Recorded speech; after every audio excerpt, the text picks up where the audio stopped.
imtihan muqabalah di Al-Azhar ada dua model. Yang pertama, yaitu imtihan langsung dari Masyayikh Al-Azhar secara online untuk tahun kemarin dan juga tahun ini. Ya, jadi imtihannya online, baik tulis maupun muhadasah, langsung pengujinya Masyayikh dari Al-Azhar. Kemudian setelah itu, setelah dinyatakan lulus, baru kemudian tahap berikutnya adalah mengikuti ujian wawasan kebangsaan yang diadakan oleh Departemen Agama. Nah, di Yarmouk University pun sama, kurang lebih seperti itu, ya. Yang pertama berkasnya harus dilengkapi, kemudian yang kedua ada tes. Biasanya tesnya tes muhadasah kalau untuk di Yarmouk. Yang mau menerjemahkan berkas, oh ini sekalian apa namanya ini promosi. Afwan Ustadz, untuk lulusan SMA IT, apakah ijazahnya bermuatan sekalian? Untuk ijazah yang dikeluarkan dari SMA IT, karena SMA IT itu ijazah yang mengeluarkan Diknas bukan Kemenak. Dalam hal ini Al-Azhar itu yang ijazahnya muadalah, yaitu adalah teman-teman yang ijazahnya dikeluarkan oleh Depak.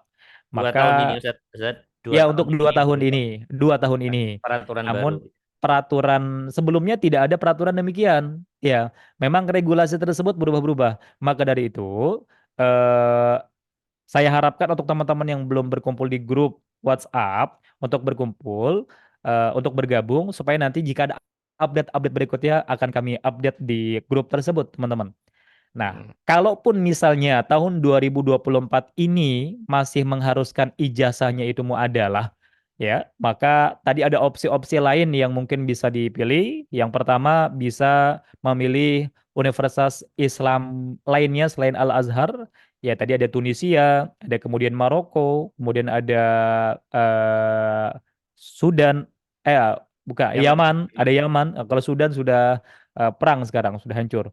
Kemudian ada juga Yarmouk di Tunisia, ya, ada juga Yaman, Saudi, itu yang bisa ditempuh untuk teman-teman yang ijazahnya tidak muadalah. Insya Allah sudah tersumpah. Oh ya, Sabit Yasin insya Allah. Apa saja berkas yang diperlukan untuk dikirim ke UIM? Ya, tadi yang saya sampaikan berkas-berkasnya ijazah, kemudian transkrip nilai, yang semuanya harus dilegalisir, harus diterjemahkan melalui penerjemah tersumpah.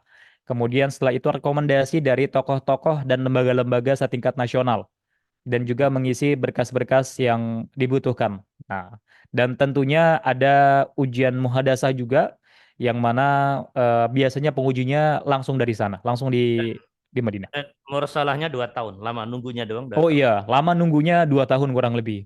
Jadi Ya, setelah memasukkan berkas itu baru 2 tahun kemudian baru ada jawaban. ada jawaban ya. Jadi harus banyak bersabar kalau Hmm. yang mendaftar di UIM.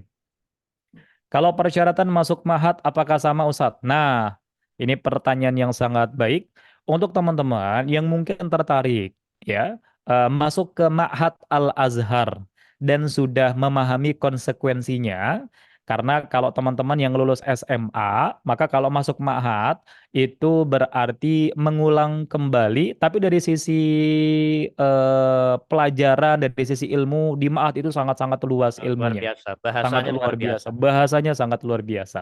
Hmm. Nah, maka kalau teman-teman yang mungkin berminat untuk masuk ke Ma'had, ini tidak ada persyaratan apapun teman-teman. Tidak ada imtihan muqabalah, kemudian tidak ada tes berkas dan lain sebagainya. Hanya mungkin nanti mengikuti kelas intensif persiapan untuk Ma'had dan kemudian setelah itu bisa kita jadwalkan untuk pemberangkatannya. Bisa langsung diberangkatkan. Ya, bisa langsung berangkatkan. Dengan catatan teman-teman sudah paham konsekuensinya bahwa kalau di Mahat itu ya karena sesuai dengan kemampuan ada yang di Mahat itu 2 tahun, ada yang 3 tahun, ada yang 4 tahun, yang setahun juga ada, gitu ya. Jadi tergantung dengan kemampuan teman-teman ya. Maka tadi saya sampaikan kalau misalnya teman-teman punya adik, punya keluarga yang mungkin lulus SD, mau SMP, atau lulus SMP mau masuk SMA, masuk Mahat itu sangat-sangat ideal sekali ya karena bisa melakukan percepatan dalam pendidikannya. Baik, izin bertanya Ustadz, biasanya untuk pemberitahuan bagi yang lulus ke UM berapa lama? Ya, tadi sudah dijawab, mursalahnya 2 tahun teman-teman ya. 2 tahun untuk menunggu di UIM.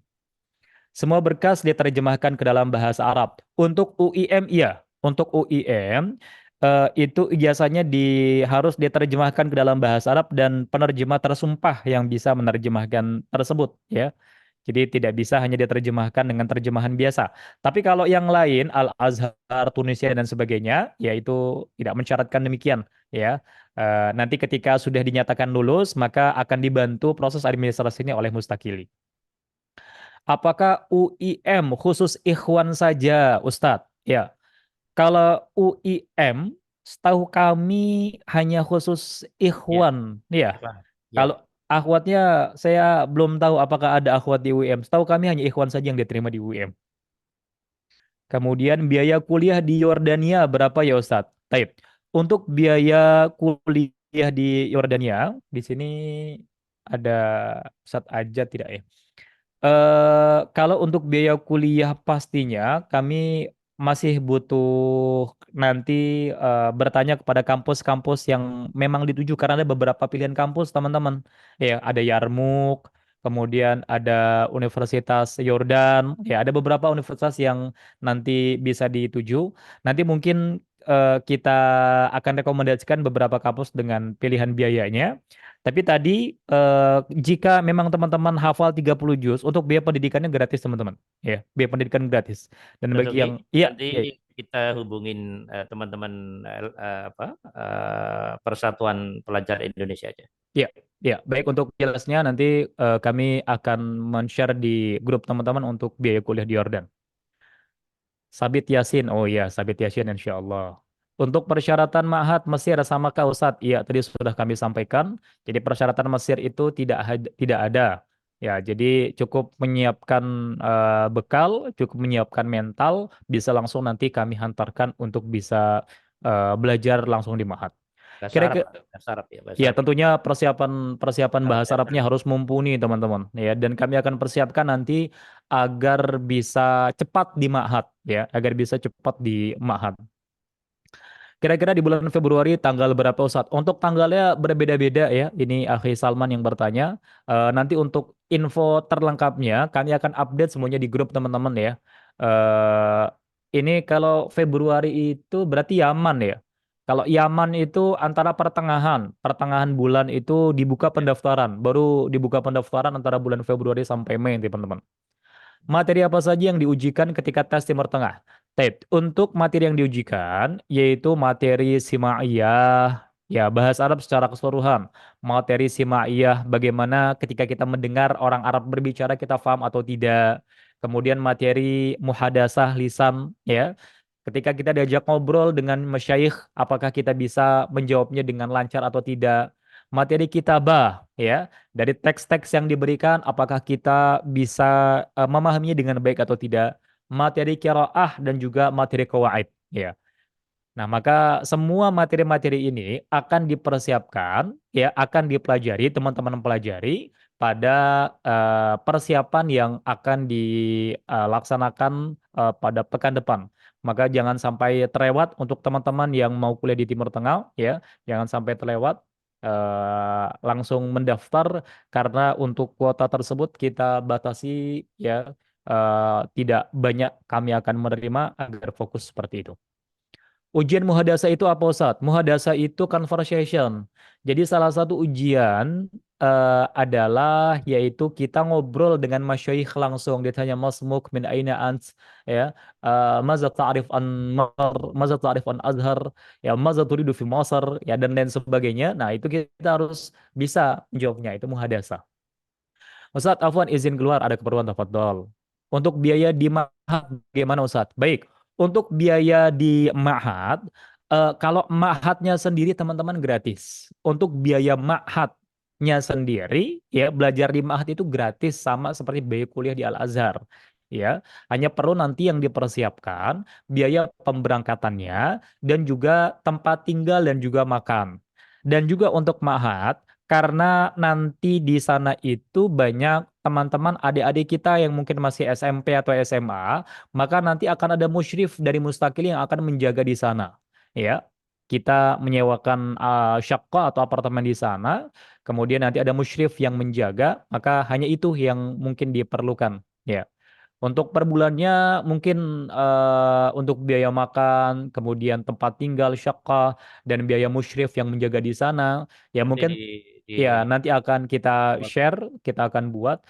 Kalau gambaran kami tidak jauh dari pesantren-pesantren yang ada di Indonesia lah biayanya. Apakah Musukili tidak bisa memuadalahkan ijazah Ustadz? Karena tujuan saya cuma Al-Azhar, belum ada kepikiran untuk kuliah di universitas lain. Ini dari Halimatus Zahra. Ya, baik. Untuk nih, Mustakili, Kak Sali, ya, Gay.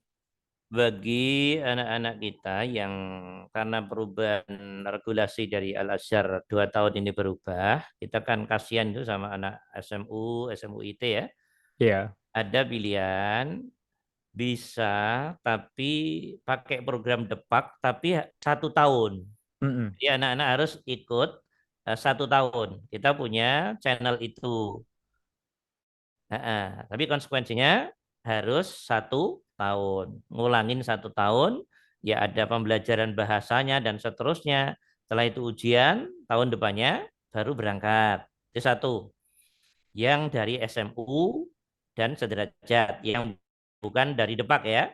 Nah, jadi alternatif pertama itu tadi. Hmm. Yang kedua, alternatif Ma'had. Yang kayak tadi Ustaz Sauki bilang tadi.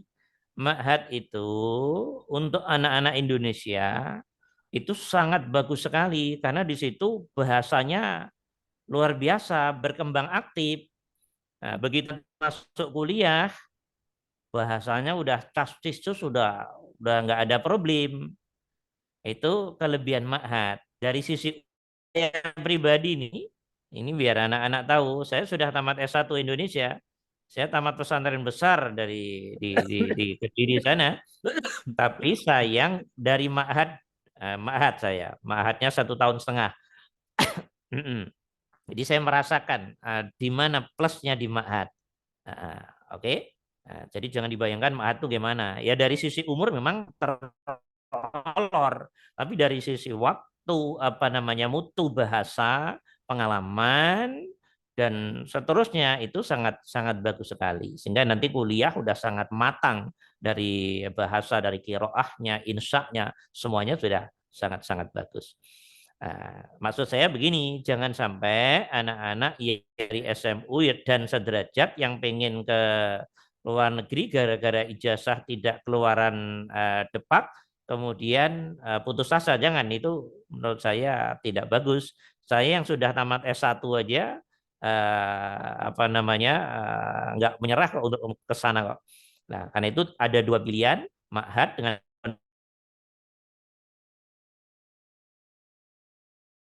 di kematangan bahasa dan pengalaman dan seterusnya, atau kalau nggak mau 1 tahun.